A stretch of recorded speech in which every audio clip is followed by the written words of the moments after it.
Tersulit bagi seorang pria pada saat harus di rumah saja.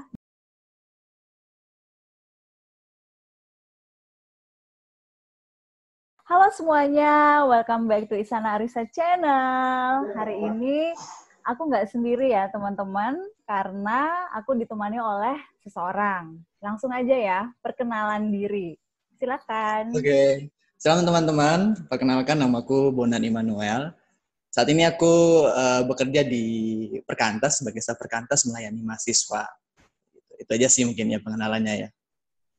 Oke, makasih ya Bonan sudah mau mampir di YouTube channel ini dan mau berbagi kisahmu. Ya, pasti dong. Ya, teman-teman semuanya, hari ini kayaknya pertama kali ya tamu yang aku undang adalah cowok. Beberapa orang yang aku sempat ajak untuk bicara-bicara ini kayaknya pertama kali deh cowok. Nah, Oke, the first man. karena ini pertama kali cowok dan sekarang kebanyakan dari kita itu kan semuanya itu dari rumah ya. Belajar dari rumah, kuliah dari rumah, kerja dari rumah. Kayaknya cocok nih ya kalau kita tanya-tanyai ke Bonan, apa sih hal tersulit bagi seorang pria pada saat harus di rumah saja dan kebanyakan itu bekerjanya itu memakai internet? Iya kan? Kita semua tuh selalu online gitu. Apa sih hal tersulit bagi seorang pria? Iya, setuju ya Kak Ihsan ya. Maksudnya Kak Ihsan menanyakan hal tersulit. Memang stay at home ini sebenarnya peperangan rohaninya itu bagi orang-orang yang tinggal di rumah sih ya. Apalagi cowok yang mungkin setiap hari pasti terkoneksi dengan internet, pasti streaming YouTube, Instagram, dan berbagai macam web lah yang kita buka. Nah itu mungkin godaannya ya, mungkin pornografi lah ya Kak ya. Mungkin yang kecanduan tuh pasti sangat tergoda banget, banyak banget godaannya di masa-masa seperti ini. Bener ya. Waduh, sudah the biggest temptation-nya itu pada saat berhadapan dengan internet, dan ini harus di rumah aja, dan mungkin sendiri, ya enggak? Ya, sendiri, ya. Ya, Kamar kan, mungkin lagi gitu ya, mungkin lebih efektif di terjadi di kamar gitu ya, baju kamar. Dan kita kan memang dilarang untuk bisa bersama dengan orang lain kan, kalau bisa tuh sangat Physical berjauhan gitu lah. distancing, ya. Waduh, ini benar-benar pencobaan yang sangat besar ya, terutama bagi pria. Nah, peperangan rohani lah. Ya, peperangan rohani. Oke, Nan. Kalau gitu kamu bisa share nggak bagaimana tips-tips jitu dari seorang Bonan menghadapi tantangan itu pada masa-masa sekarang? Mungkin aku klarifikasi dulu ya Kak ya. Maksudnya ini bukan, aku kasih tips bukan karena aku sudah expert, maksudnya sudah bisa mengalahkan godaan itu, tapi ini memang lahir dari pergumulanku. Karena aku juga bergumul dengan dosa-dosa seperti itu, dan ya aku juga pendalaman Alkitab, aku cari solusinya dari Alkitab, dan aku banyak baca buku juga, dan ikut-ikut seminar tertentu. Jadi aku selama ini aku memformulasikan menjadi 5 tips untuk aku mengatasi, dalam tanda kutip mungkin menjinakkan godaan-godaan itu ya gitu ya Kak ya. Oke, ini mau langsung tipsnya aja gitu Kak, atau? Iya, langsung dong. Oke. Langsung. Atau kalau ada kamu cerita sesuatu juga nggak apa-apa sih. Enggak sih, aku mungkin langsung spesifik aja ya, 5 tips yang mungkin selama ini aku pakai untuk menghadapi godaan-godaan tersebut ya. Pertama, mungkin ini ya Kak ya, punya perspektif yang benar dulu dengan pornografi ini. Karena berdasarkan pengalamanku dan berdasarkan informasi dari orang-orang yang aku ajak diskusi soal ini, banyak dari pria dalam tanda kutip, sangat defense dengan strategi kognitif ya. Jadi dalam tanda kutip contohnya gini Kak, menormalkan. Contoh kan itu hal yang normal, semua cowok tuh pasti hal yang biasa lah, nonton seperti itu hal yang biasa. Atau mungkin juga malah meminimalkan, misalnya kayak gini, kan aku cuman nggak sengaja lihat, abis itu ya udah, akhirnya itu kayak membuat itu bukan suatu tindakan yang dosa. Jadi memang perspektif kita akan hal itu memang kita harus mutlak bahwa itu adalah suatu tindakan yang berdosa. Kalau dari pendalaman Alkitabku sih aku lihat contoh Yusuf ya. Maksudnya Yusuf itu benar-benar tahu bahwa perzinahan itu adalah suatu tindakan yang salah di mata Tuhan. Kayak gitu. Jadi itu satu hal yang yang aku harus tanamkan bahwa itu adalah tindakan dosa. Kayak gitu. Itu harus benar dulu. Kayak gitu. Itu pertama Kak. Jadi perspektif kita harus benar dulu kayak gitu ya. Kemudian tapi aku melihat sebenarnya orang jatuh dalam hal itu bukan karena tidak tahu sebenarnya, bukan karena ignorance gitu Kak. Jadi bukan karena apakah itu dosa atau enggak, itu mereka sudah tahu kalau itu dosa.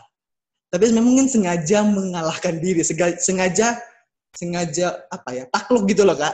Jadi sengaja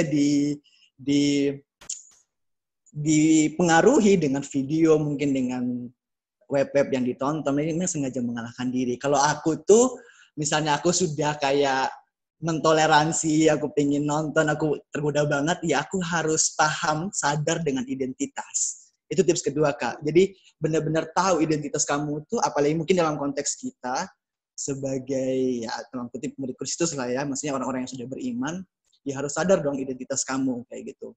Jadi, identitas itu mendahului aktivitas, kalau istilahku ya. Jadi kalau misalnya kamu berbuat itu, apakah itu sesuai dengan identitasmu atau enggak, kayak gitu. Jadi kalau misalnya itu dosa, ya udah jangan lakukan itu. Kan kamu murid Kristus, kamu anak Allah, mana mungkin kamu jatuh lagi dalam hal itu. Itu sangat penting Kak. Jadi biasa orang itu bukan karena tidak tahu, tapi sengaja mengalahkan diri, sengaja menaklukkan diri. Kayak gitu. Jadi kalau misalnya dalam perspektif Alkitab ya, kamu sudah mati oleh dosa ya, hiduplah untuk kebenaran, kayak gitu ya. Itu sih Kak. Mungkin ini masih terlalu prinsip banget. Aku mau mungkin lebih masuk ke praktis. Hal yang praktis nih Kak. Ini yang ketiga. Sebenarnya yang paling sulit itu Kak ya, menaklukkan pikiran sih sebenarnya. Ini menaklukkan pikiran. Karena sebenarnya arena peperangan itu sebenarnya di pikiran. Karena tanpa kita melihat pun, tanpa kita punya objek untuk memuaskan hal seksual kita, kadang-kadang kan pikiran kita bisa berfantasi liar kan Kak ya. Jadi apalagi ya kalau aku cowok, aku terus terang sangat mudah banget berfantasi, walaupun tanpa aku melihat objek kayak gitu. Jadi memang menaklukkan, menawan pikiran ini jadi strategi yang harus dilakukan. Contoh mungkin ya udah pikirkan sesuatu yang bermanfaat, yang mungkin lebih membawa kemuliaan nama Tuhan gitu. Jadi pikirkan segala sesuatu. Kalau misalnya aku dalam suasana seperti ini, ya aku gunakan pikiranku untuk banyak baca buku. Terus misalnya abis aku baca ya aku ajak orang untuk berdiskusi, ajak teman untuk berdiskusi tentang satu buku, atau pikir tentang pelayanan kah, atau tentang pertumbuhan adik KTB atau adik rohani, itu jauh lebih bermanfaat. Karena biasa di situ peperangannya Kak, di pikiran itu Kak. Sampai sini Kak, Isan mau tanya Kak, ada yang terlalu cepat mungkin di tips ketiga ini? Praktikalnya menaklukkan pikiran itu gimana? Maksudnya apakah dengan membaca buku atau dengan ada apa ya, kayak ada sesuatu yang kamu lakukan gitu loh, apa? Ya, salah satunya tadi aku bilang ya baca buku, atau mungkin aku improve English, aku belajar bahasa Inggris, atau aku bermain gitar, itu kan lebih bermanfaat bagi aku, bisa mengimprove potensi yang ada dalam diriku dan menggunakan pikiranku untuk sesuatu yang lebih bermanfaat gitu Kak. Jadi mungkin pertama tuh pikiran dulu, tapi nanti setelah ini aku ada hal yang lebih praktis lagi sebenarnya, ada hal lebih praktis lagi. Jadi nggak cuma sekedar dasar aja, prinsip-prinsip aja. Nah yang keempat ini Kak mungkin lebih praktis ya Kak ya. Kenali diri dalam arti maksudnya situasi atau kondisi seperti apa yang membuat kamu tuh mudah jatuh. Contoh, misalnya sendirian di kamar, atau mungkin susah tidur biasa tuh susah tidur Kak. Kalau aku pribadi susah tidur dulu, kayak belum bisa tidur, terus nggak bisa ngapa-ngapain, tuh jadi harus kenali dirimu. Jadi istilahnya putusin siklus pornografi itu. Jadi kalau misalnya aku sudah sendirian di kamar dan aku nggak bisa tidur, ya udah aku harus keluar kamar, mungkin aku mencari kesibukan di luar kamar gitu, atau mungkin bertemu dengan orang atau bermain gitar lah. Jadi harus keluar. Jadi jangan mencobai diri lah Kak. Jangan coba bermain api gitu. Jadi jangan coba mencobai diri gitu. Jadi kayak kalau dalam cerita Alkitab itu aku ingat si Yusuf kan. Yusuf setelah digoda kan dia langsung lari kan Kak, tinggalkan bajunya, tinggalkan Potifar. Jadi ya udah, jangan tunggu misalnya karena aku anak Tuhan pasti Tuhan tolong. Kayak itu terlalu menunggu sesuatu yang spektakuler gitu. Tuhan tolong itu kan kayak ya kamu harus bertindak lah, harus lari gitu, harus lari dari godaan tersebut kayak gitu. Jadi itu sudah sangat praktis sih kayak. Jadi butuh kita langsung tinggalkan gitu ya, tinggalkan momen dimana kayak, aduh ini aku mau jatuh nih. Jadi kalau bisa tuh ya udah tinggalkan ruangan itu atau mencari seseorang atau mencari sesuatu yang bisa kita lakukan pada detik itu ya. Iya, jadi jangan berkompromi lagi. Akhirnya kalau kita tunggu ya percayalah iblis itu jauh lebih berpengalaman daripada kita. Jadi mereka sudah berpuluh-puluh tahun di dunia, jadi jangan coba melawan iblis gitu ya. Jadi ya itulah, lari bila perlu gitu, lari melakukan sesuatu yang lebih bermanfaat di luar. Itu tips keempat yang sangat praktis, Kak. Kemudian ini yang mungkin banyak orang nih, Kak aku udah melakukan itu kok, aku juga udah banyak baca Alkitab, Bible reading tapi aku masih bisa jatuh kayak gitu ya. Mungkin kamu butuh teman.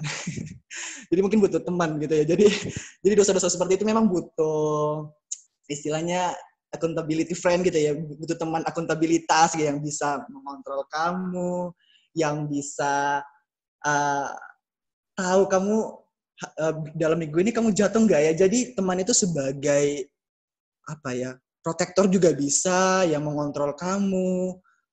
Jadi teman pertumbuhan lah. Kalau macam aku pribadi ya, aku dulu memang aku malu gitu ya. Dulu aku sangat malu mengakui gitu ya. Sangat malu mengakui kegagalan dalam hal itu. Tapi aku melihat bahwa memang aku nggak bisa sendiri. Aku butuh teman. Jadi memang butuh kerendahan hati, butuh untuk mengakui ke orang yang kamu percaya. Ini mengakui ke orang yang kamu percaya. Entah itu kakak rohani kamu, entah itu mungkin sahabat kamu. Jadi ya mintalah sharing ke dia bahwa aku juga bergumul dalam hal ini, kamu bisa bantu nggak kontrol aku dalam mungkin paling nggak di saat aku mau jatuh kamu ada untuk menolong aku kayak gitu. Itu butuh banget Kak, accountability friend itu. Kayak gitu sih. Itu mungkin 5 tips yang aku mungkin bisa berikan, dan di dalam suasana seperti ini, di era virus seperti ini Kak, 5 hal itu aku sangat aplikasikan sih. Aku sangat aplikasikan, apalagi yang kelima sama yang 3, 4, 5 tadi itu ya. Jangan mencobai diri. Kalau ada godaan ya udah lari, atau hubungi teman-teman yang kamu percayai. Itu sih Kak. Iya. Kalau aku juga melihat bahwa mungkin kebanyakan dari kita itu tahu ya bahwa itu tuh sesuatu yang kalau udah dimulai itu agak susah untuk dihentikan. Iya nggak? Kalau dalam pengetahuan atau dalam pemikiran tuh tahu bahwa ini sesuatu yang mengikat nih, kayak gitu. Kalau kamu udah masuk tuh untuk keluar susah, kayak gitu. Hanya benar sih, 3, 4, 5 itu sangat praktikal, sehingga itu menolong kita ya. Hanya aku butuh Bonan mungkin menjelaskan lebih dalam, mungkin di luar sana yang melihat video ini juga masih bingung, accountability friend itu maksudnya apa? Kalau misalnya sesuatu hal ini belum bisa diceritakan ke orang lain, itu gimana gitu? Iya, gini Kak, mungkin orang itu sulit mengakui kegagalan sih Kak ya. Dulu mungkin banyak hal yang mungkin menghambat dia untuk mengakui. Macam contoh misalnya aku tuh sangat bergumul dengan nama baik, dengan nanti kalau orang tahu aku jatuh dalam hal ini kan malu-maluin gitu kan. Apalagi nih orang akan sangat berat mengakui kalau mungkin dia juga di dalam pelayanan. Itu sangat sulit banget untuk dia mengakui, aku sudah pelayanan berapa tahun, terus aku mengakui kalau aku jatuh dalam hal itu suatu hal yang memalukan banget gitu. Cuman gini, kalau misalnya kamu nggak mengakui, kamu berapa lama bertahan di zona itu, kayak gitu loh. Jadi aku selalu punya prinsip pengakuan adalah awal dari pemulihan gitu ya Kak ya. Jadi ketika kita mengakui kepada seseorang, kepada kakak rohani atau sahabat yang kita percaya, sebenarnya iblis sedang gemetar sih. Maksudnya, jadi sebenarnya iblis itu sedang dilawan oleh bukan cuma aku sendiri, bukan cuma aku sendiri. Aku mengajak teman-teman yang aku percaya untuk ya doakan aku, bantu berikan aku solusi yang praktis juga biar aku bisa menang. Karena banyak hal yang aku juga membantu. Aku juga dalam hal ini membantu beberapa temanku, beberapa adikku untuk juga lepas dari dosa itu sih Kak. Gitu. Wah, berarti kamu juga kayak menjadi accountability friend bagi beberapa orang. Iya, menarik sih bahwa kita memang harus menemukan orang untuk bisa kita share, dan mungkin di luar sana masih banyak yang belum berani terbuka kayak gitu Yeah. masalah ini. Hanya benar sih yang dikatakan Bonan ya, pengakuan adalah awal dari pemulihan. Nah, makasih ya Bonan, kamu udah mau berbagi. Karena bagiku ini hal yang cukup sensitif mungkin bagi beberapa orang untuk bisa share. Apalagi ini juga akan dipublikasikan. Nah, satu pertanyaan personal ya, bagi Bonan sendiri secara pribadi. Kamu sendiri bagaimana dalam hal-hal ini? Apakah sudah merdeka sepenuhnya atau gimana? Kalau misalnya ditanya pribadi, aku menjawabnya, aku nggak bisa berkata bilang aku benar-benar merdeka, aku sudah pulih total, enggak, aku masih terus berjuang karena dosa-dosa seperti ini Kak, dia nggak kenal kamu di mana, kamu dari kondisi apa, dia akan datang kapan saja gitu ya, dia akan datang kapan saja. Makanya kalau aku sendiri prinsip ya udah benar-benar menjaga hidupku, waspada, kenali kerentanan aku dan ya aku harus terus berjuang melawan itu. Intinya nanti kalau misalnya satu kali, ini jeleknya dosa itu ya Kak, kalau misalnya satu kali jatuh itu kayak langsung membuat kita down banget, kita nggak jadi fokus sama hal yang kita kerjakan, studi atau pelayanan, itu sangat merusak banget lah dosa seperti itu. Jadi benar-benar harus punya kewaspadaan gitu, karena ya bisa seperti singa yang sedang berkeliaran untuk tunggu momentum kita jatuh nih gitu. Jadi harus siap gitu sih Kak. Benar ya, jadi intinya harus terus berjaga-jaga dan jangan salah loh. Ini bukan hanya untuk pria aja. Aku juga tahu beberapa cewek juga bergumul dalam hal ini. Karena triggernya itu bukan hanya internet. Ada yang triggernya itu lewat novel misalnya. Atau pada saat kita membaca sesuatu dan ada gambar kayak gitu yang tercetak atau tertulis, bahkan tertulis. Karena ada beberapa orang yang daya imajinasinya cukup tinggi ya, sehingga bermain dengan imajinasi. Jadi cewek-cewek juga sangat-sangat rentan sih sebenarnya. Bahkan tanpa ada itu pun kita bisa jatuh. bahkan tanpa ada sosial media pun, bahkan tanpa ada media yang kita baca, itu dosa-dosa yang bisa membuat imajinasi kita liar gitu. Jadi memang harus menaklukkan pikiran, menjaga hati itu sangat penting. Jadi kalau istiqo ya udah, kalau untuk menghindari itu sengaja melakukan kebenaran, sengaja melakukan sesuatu hal yang lebih memuliakan Tuhan kayak gitu. Jadi itulah Kak, seperti itu. Iya. Dan yang pastinya harus tetap aktif ya. Jangan hanya di kamar, jangan hanya rebahan, harus terus ada kegiatan. Itu mangsa itu siap-siap diterkam itu kalau cuman diam di kamar dan gak ngapa-ngapain, ya itu pasti siap diterkam lah itu. Iya, betul sekali, kayak seperti kita menyediakan diri kita kayak gitu. Ini siaplah mangsa aku. Membuka peluang gitu. Membuka peluang kayak gitu ya. Jadi harapnya teman-teman di sini bisa terberkati dengan 5 tips ini ya. Aku review lagi. Yang pertama adalah memiliki pola pikir yang tepat ya. Memiliki pola perspektif yang benar tentang pornografi itu adalah dosa. Yang kedua itu adalah menjaga pikiran. Ya enggak? Menjaga pikiran. Identitas Kak. Menjaga identitas. Sadar akan identitas kita. Sadar akan identitas kita. Yang ketiga apa? Menaklukkan pikiran. Menaklukkan pikiran. Karena pikiran itu ya arena ini. Pikiran adalah medan perang. Ya, seperti sebuah buku. Yang keempat adalah, nah ini aku agak lupa. Jangan mencobai diri. Kenali kerentanan. Kenali kerentanan kita. Dan yang terakhir adalah cari teman. Iya. Cari teman untuk bisa share pergumulanmu dan bisa ada yang bisa terus mendoakan, saling mendoakan. Oke, Bonan, kasih satu pesan singkat untuk teman-teman yang di luar sana yang mungkin lagi bergumul banget dan malu untuk cerita kepada orang lain dalam hal ini. Ya, aku cuma kasih tahu aja, misalnya aku membayangkan kalau misalnya aku terus ada di dalam dosa itu dan aku tidak mengakui, mungkin aku juga akan terus berlarut dalam dosa itu ya Kak. Jadi mungkin aku menceritakan pengalaman aku aja.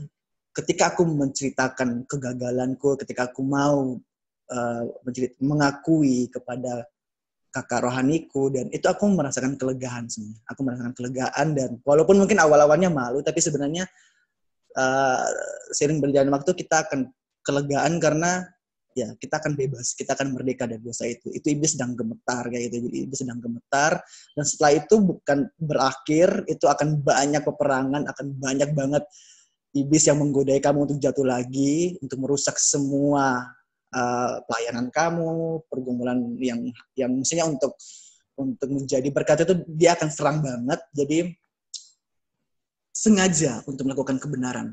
Jadi supaya jangan jatuh dalam dosa, ya udah lakukan kebenaran apapun itu, baca buku yang terbaik untuk menambah pemahaman kamu tentang Allah, atau mungkin disiplin rohani juga penting, Bible reading, saat teduh, pendalaman Alkitab, atau melayani orang lain. Jadi ketika waktu kita habis untuk benar-benar melayani orang lain, akhirnya kita nggak punya ruang untuk berpikir jatuh dalam dosa, kita nggak punya peluang untuk menjatuhkan diri kita, melibatkan kita di dalam dosa. Itu sih, Kak. Ya, oke, makasih ya Bonan sudah mau share, makasih banget. Karena ya aku tahu banget ini lagi-lagi tidak mudah untuk menceritakan hal seperti ini. Semoga kesaksian ini bisa memberkati semua yang melihat video ini ataupun nanti mendengar kalau ada di podcast. Oke, terima kasih semua teman-teman yang sudah menyaksikan. Kiranya memberkati semuanya. Oke, bye-bye. Bye.